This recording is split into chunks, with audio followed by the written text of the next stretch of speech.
kami discipleship group sa pamilya po namin, pero online lang po yun na para bang saka lang kami lumalapit sa Panginoon kapag convenient po sa amin. At ngayon po, nitong first week po ng January ay napagkalooban po kami ng Panginoon ng sasakyan po.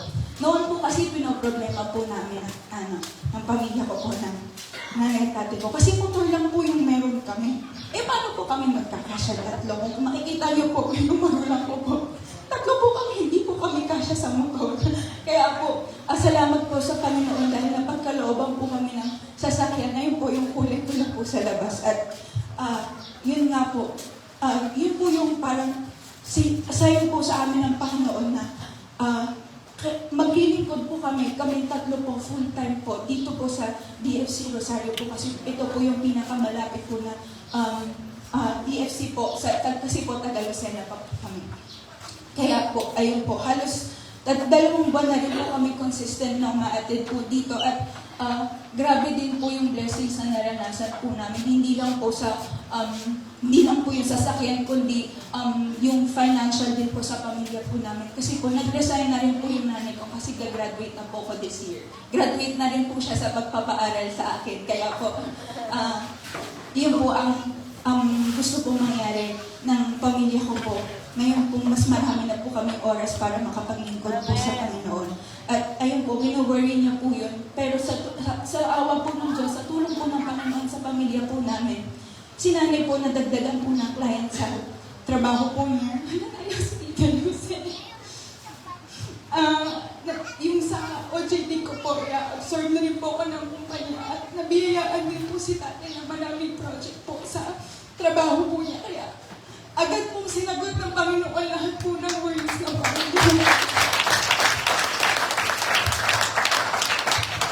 Ayun niya po, nais ko lang po ipagtotoo yung dito po sa DFC Rosario. Kasi po, nung umpisa po ay ako lang po, si nanay, si tatay, si Pastor Jun at yung dalawa po niyang magulang. Padas po naka-wheelchair, kaya salamat po sa Panginoon sa buhay po nila kasi kahit po naka-wheelchair na po sila ay patuloy pa rin po sila naglilingkod sa Panginoon. At nadagdagan na rin po si Sister Lovely po, tuwing linggo po, pati si Sister Merlin at si Brother Nomer po. At ayun po, hindi po bababa sa 7 po ang kada tao po na umaattend po dito sa DFC Rosario.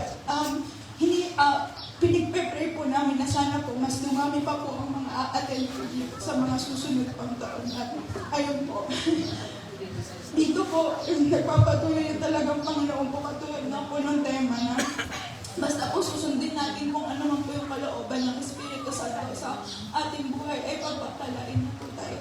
At ayun po sa Diyos ang pinakamataas ng pagpapalain.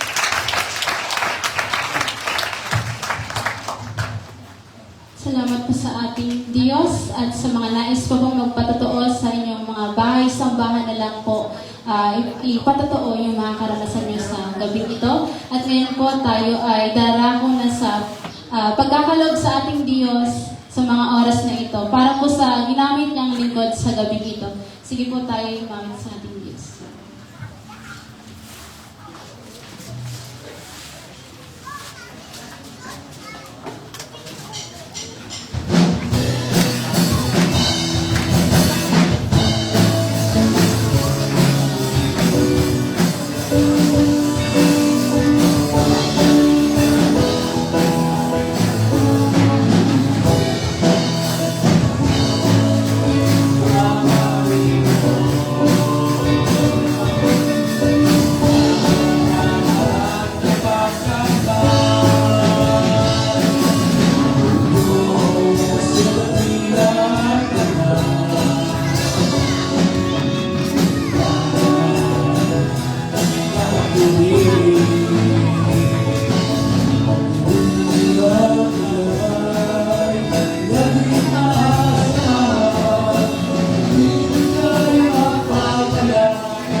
Salamat sa inyo, aming Diyos.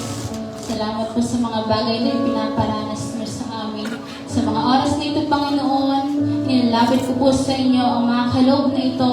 Patuloy niyo nga pong pagpalain ang bawat kamay, Panginoon, na nagbigay sa inyo sa gabing ito. Salamat, Panginoon, kayo po ang magbabalik nito ng siksik, liglig at umaapo. Salamat aming Diyos, sa iyo po ang kapurihan, kapasalamatan sa tanging pangalan ng Panginoon. Amen. At ang bawat isa po ay inaanyaan ko lang tumayo. Tayo po ay magpapangwakas na panalangin sa pangunguna po ni Pastora Luciana Claudio. Palakpakan nga po natin ang ating Diyos.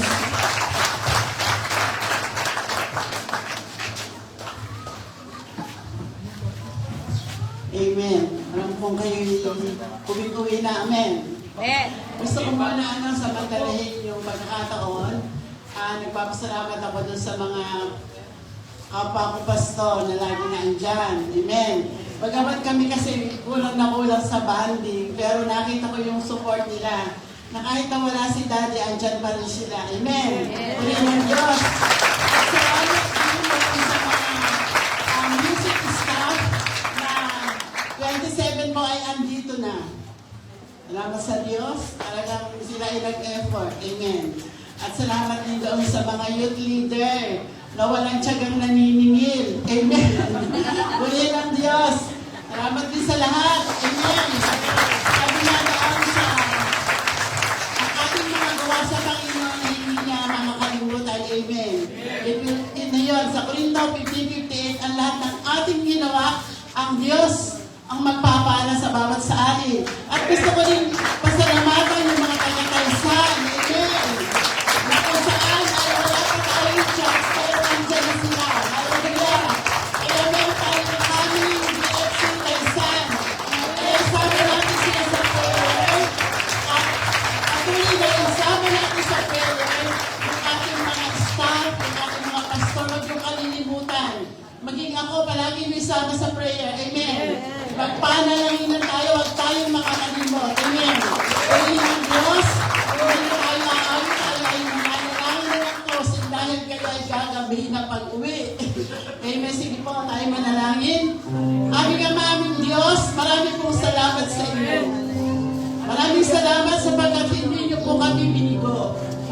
Patuloy na dinalaw niyo kami sa loob ng 3 araw. Kayo po lahat yung nag-provide ng aming pangangailangan. Patuloy na yung banal na Espiritu ay hindi po nagkulang sa amin dakilang Diyos. Ang nais niyo lang, Panginoon, ay kami ay sumunod. At kung kami patuloy na umiibig sa inyo, Panginoon, kaya po namin sumunod sa inyo. Ano man ang nangyari, mayroong mga hirap, may mga problema, may mga pinagdadaanan. Pero alam namin, O Diyos, ito'y pampatatag lamang sa amin dakilang Diyos. Kaya hayaan nyo na yung pag-ibig nyo ay tumalay sa amin. Yung compassion nyo sa kaluluwa ay patuloy na tumalay sa inyong mga anak upang patuloy na kami ay magsulit ng maraming kaluluwa. Let us redeem the time habang hindi pa dumadating ang Panginoon. Patuloy na yung inyong great commission ay matupad namin dakilang